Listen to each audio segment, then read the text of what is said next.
na-amaze. Talaga namang, kaya babalik ako pa ulit. Hindi mo naman ako, paikot-ikot lang ako. Kasi sinundan ako ng nung may dala akong face tracking tripod eh. Di ba? Ano yun? Nakakaikot ako, iikot mo yung area na yan. Kaya naka-steady lang ako sa isang lugar. Flood control ng Japan. Yan po. Kaya hindi ka naman pwede pupunta nga sa iba. So, habang nagpa-vlog ako, hawak ko yung cellphone ko, live na ako. Ang daming tao rito. Diba? Yan ang... Ito po yung mga iba dyan, mga foreigner din po yan. At iba din, karamihan din, mga Hapon, mga Japanese, talagang gusto nilang apuntahan talaga.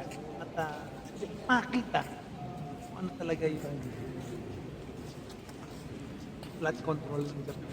Talagang pinagmamalaki nila.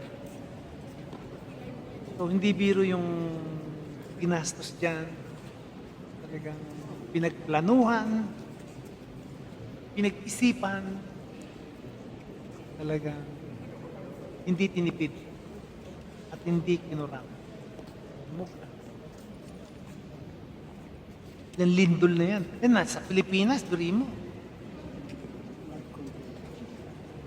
Ilang araw pa lang. Balik po tayo. Papakita ko sa inyo kung gaano kaganda ang flood control. Agos pa lang yun ha. Tapos makikita mo, napakaninipis. Paano nga? Kinurang. Ikot pa kami. Ako nakatawa ako eh. Diba? Kasi masaya ako dahil nakita ko at napuntahan ko itong flood control underground discharge channel. Ito po. Ako sundan mo, ako amo mo. Di lang yan ha. Pagdating doon sa may tunnel talaga siya, layo. Kaya lang, hindi ka pwede pupunta ng tunnel. Bibigyan ka lang nila ng picture kung saan dumadaan ang tubig. Kasi makina, papakita sa iyo, hindi mo ng monitor.